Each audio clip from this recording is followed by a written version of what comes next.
हम ज्योतिष में एस्ट्रोनॉमी को समझ रहे थे और उसकी एक अंडरस्टैंडिंग देख रहे थे, उसकी एक समझ ले रहे थे कि वो ज्योतिष में कैसे इस्तेमाल होती है।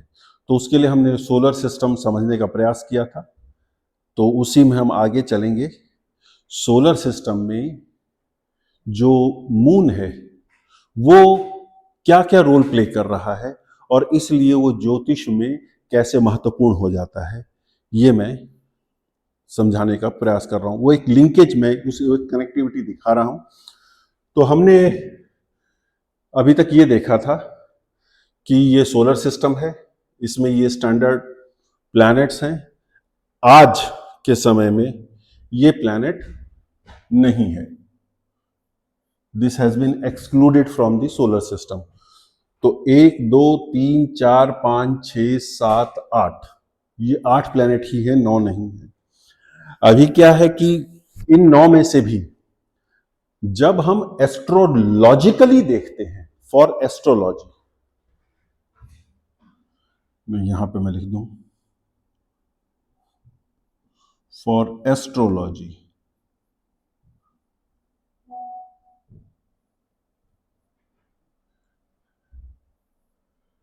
not a planet. Earth is not a planet.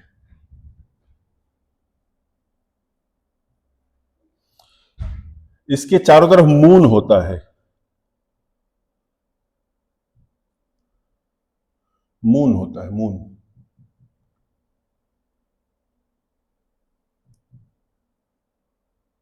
जो इसके चारों तरफ चक्कर लगाता है अर्थ के, this is moon.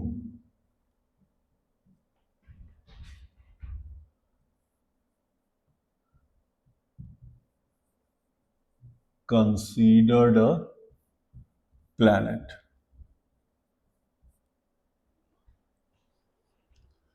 Moon solar system में एज प्लैनेट नहीं है, but for astrology moon considered a planet, earth not a planet. क्यों? क्योंकि अर्थ पे ही तो सब कुछ हो रहा है। हम जो भी इफेक्ट्स ऑब्जर्व कर रहे हैं, जो भी हम देखेंगे कि मंगल का क्या प्रभाव है, बृहस्पति का क्या प्रभाव है, सूर्य का क्या प्रभाव है, हम यहां पर बैठ के देख रहे हैं। तो ये एक बेसिक प्लेटफॉर्म बन गया और ये हम आसपास का वातावरण बन गया। उस एनवायरनमेंट को ऑब्जर्व करने की लेबोरेटरी अर्थ है, इसलिए अर्थ को प्लैनेट नहीं कंसीडर किया गया है एस्ट्रोलॉजी में। अब इसके आगे क्या है, अब हम आगे समझते हैं कि मून क्या रोल प्ले करता है आगे। तो सबसे पहले ये देखिए, हम ये जानते हैं कि अर्थ है, अर्थ के चारों तरफ मून रोटेट करता है और अप्रोक्सीमेटली 27 डेज में ये पूरा चक्र लगा लेता है और जिसके अंदर क्या है कि 30 तिथियां पूरी हो जाती हैं। प्रथमा, द्वितीया, तृतीया, चतुर्थी, पंचमी, षष्ठी, सप्तमी, अष्टमी, नवमी, दशमी, एकादशी, द्वादशी, त्रयोदशी, चतुर्दशी। उसके बाद एक है अमावस्या, जो कि 15वीं तिथि मानी जाती है, और दूसरी है पूर्णिमा, जो कि 30वीं तारीख मानी जाती है, 30वीं तिथि मानी जाती है पंचांग के अनुसार, चंद्र मास के हिसाब से, चंद्रमा के कैलेंडर के हिसाब से। तो ये वो साइकिल है।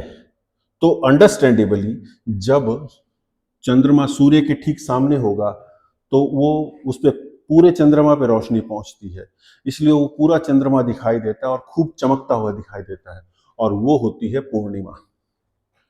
पूर्णिमा, ये पूर्णिमा को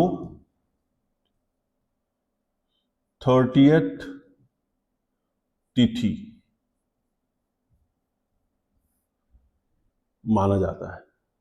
अब जब चंद्रमा पूर्णिमा का चंद्रमा सूर्य के ठीक सामने है, इसके बाद ये सूर्य से दूर जाना शुरू हो जाता है, क्योंकि साइक्लिकल है।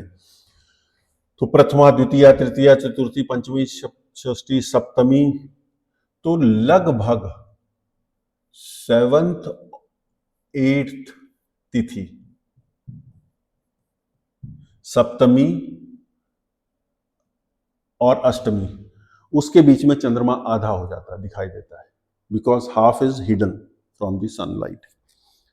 उसके बाद फिर वो एक क्रेसेंट शेप बन जाती है और फिर चंद्रमा इतनी दूर आ जाता है कि सूर्य का प्रकाश वहां तक नहीं पहुंचता है और वो दिखाई नहीं देता रात को।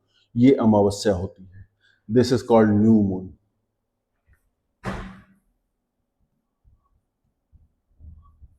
अमावस्या, अमावस्या को 15वीं तिथि माना जाता है, 15th तिथि।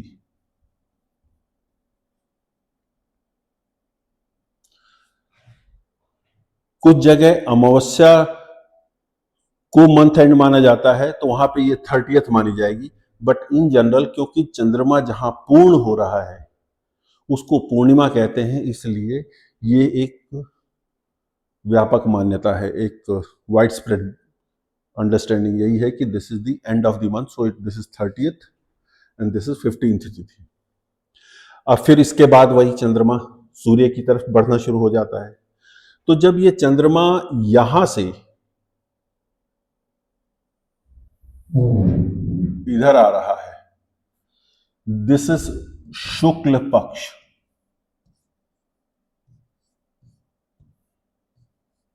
वैक्सिंग मून, उजाला पक्ष ये होता है।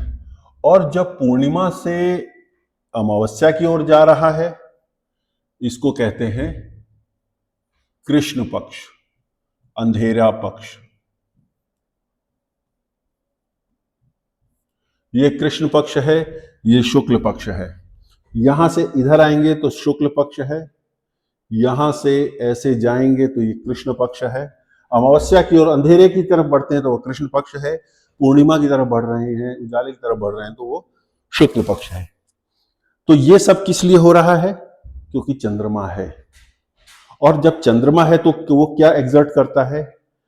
ज्वार भाटा आता है, इमोशनल फ्लक्चुएशंस, इमोशनल वेरिएशंस देखने को मिलते हैं। और क्योंकि ये फास्ट मूविंग है तो रोज एक बदलाव दिखता है। ये एक ऐसी इंपॉर्टेंस है या ऐसा एक इन्फ्लुएंस है जो अर्थ पे या अर्थ पे रहने वाले लोगों के ऊपर ये एग्जर्ट करता है, इसलिए ये बहुत ही इंपॉर्टेंट हो जाता है और इसीलिए इसको प्लैनेट भी कंसीडर कर लिया गया है। अब इसके आगे देखते हैं।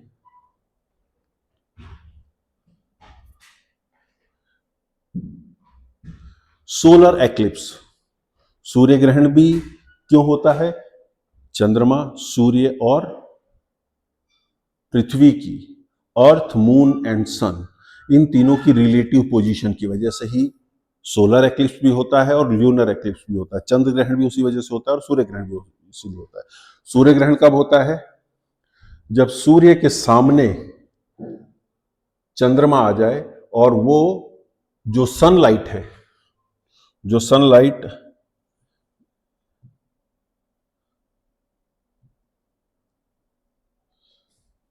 जो यहां से आ रही है, उसका वो पोर्शन जो मून पे टकराता है और उसकी जो शैडो है वो इस पोर्शन पे पड़ती है। तो यहां इतनी शैडो पड़ती है कि सन दिखाई नहीं देता है, तो ऐसा कहा जाता है कि सूर्य ग्रहण हो गया है, बिकॉज सूर्य नहीं दिख रहा है। इस पोर्शन में, इस रीजन में जो है वो फुल एक्लिप्स है, पूर्ण ग्रहण।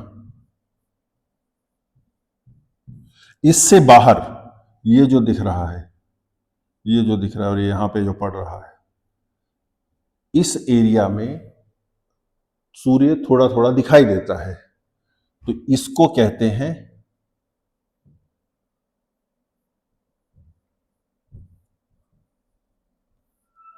आंशिक ग्रहण। पूर्ण ग्रहण, आंशिक ग्रहण। यहां पे पूर्ण है क्योंकि यहां पे बिल्कुल भी लाइट नहीं आ पा रही है, पूरी कंप्लीट शैडो है।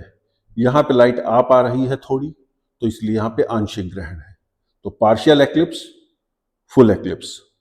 तो ये तो हो गया सोलर एक्लिप्स। अब हम देखते हैं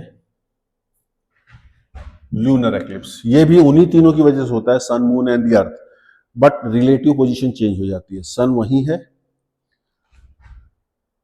अब मून और सन के बीच में अर्थ आ गई, तो अब होगा क्या कि अर्थ की शैडो मून पे पड़ रही है। तो जितने पोर्शन पे मून पे शैडो पड़ जाएगी वो पोर्शन नहीं दिखाई देगा, उस एरिया में मून नहीं दिखाई देगा। तो इसलिए जो ये है एक्लिप्स है वो उसी हिसाब से, अब ये देखिए ये अर्थ की कंप्लीट शैडो है, तो ये जो रीजन है, रीजन ऑफ द मून है, यहां पे पूर्ण ग्रहण है। और ये जो है जहां पे फुल शैडो नहीं है, ये आंशिक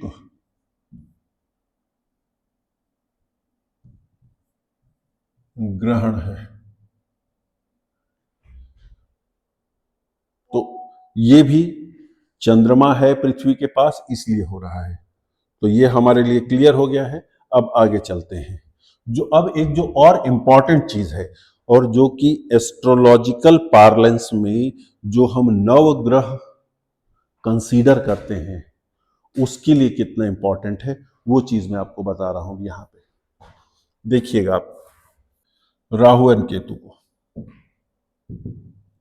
राहु एंड केतु, जो राहु और केतु है ये एक बहुत ही क्रिटिकल है, क्योंकि ये नॉन फिजिकल एंटिटी होते हुए भी बहुत बड़ी मेजर एस्ट्रोलॉजिकल इंफ्लुएंस एग्जर्ट करते हैं। तो वो कैसे है, उसको राहु केतु किसको कहा जाता है? जब ये नॉन फिजिकल है तो कहा किसको जाता है? देखिए ये अर्थ है, ये पाथ ऑफ मून है जो रेड कलर में है,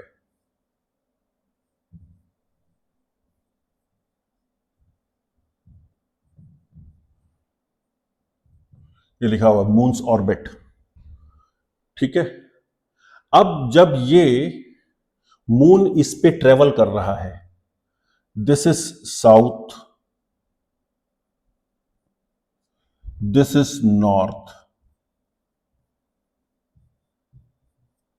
एक अंडरस्टैंडिंग के लिए। तो मान लीजिए मून यहां पे साउदर्न साइड पे है, और अब ये ऊपर चल रहा है to go on to the northern side.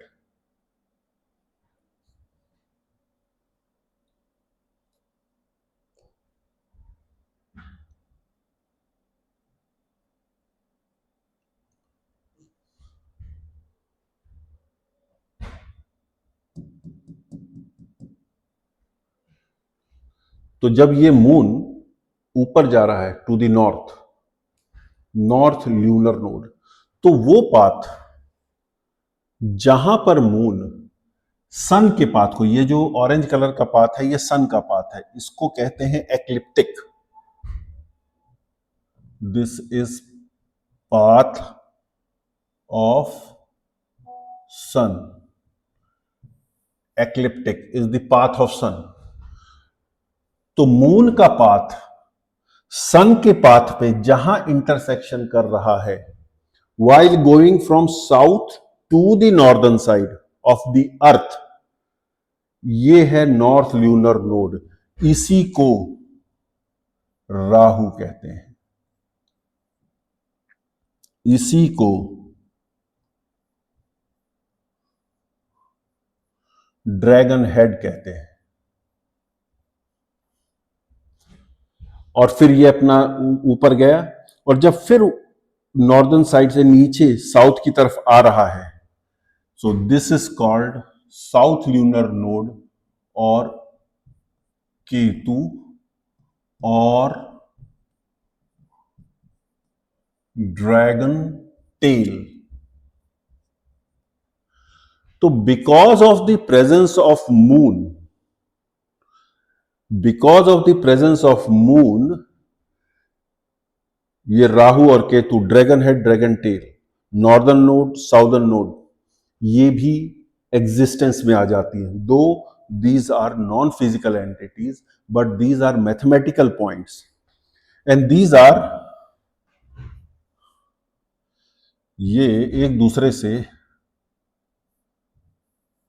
180 degrees apart, दूर है एक दूसरे से, एक दूसरे से 180 डिग्री दूर होते हैं. इसीलिए यदि राहु पहले भाव में होगा तो केतु सप्तम में होगा, राहु दूसरे में होगा केतु अष्टम में होगा, केतु चौथे में होगा तो राहु 10वें में होगा. इस तरह ये 180 डिग्री अपार्ट रहते हैं. तो अब क्या हुआ, ये दो नई एंटिटीज आ गई. तो अब हम आगे बढ़ेंगे और एक एक प्लैनेट को, एक एक हाउस को और एक एक साइन को डिटेल में डिस्कस करेंगे. आपको अगर ये इंफॉर्मेशन अच्छी लगी है तो इस चैनल को लाइक करिए, सब्सक्राइब करिए, शेयर कीजिए. Thank you.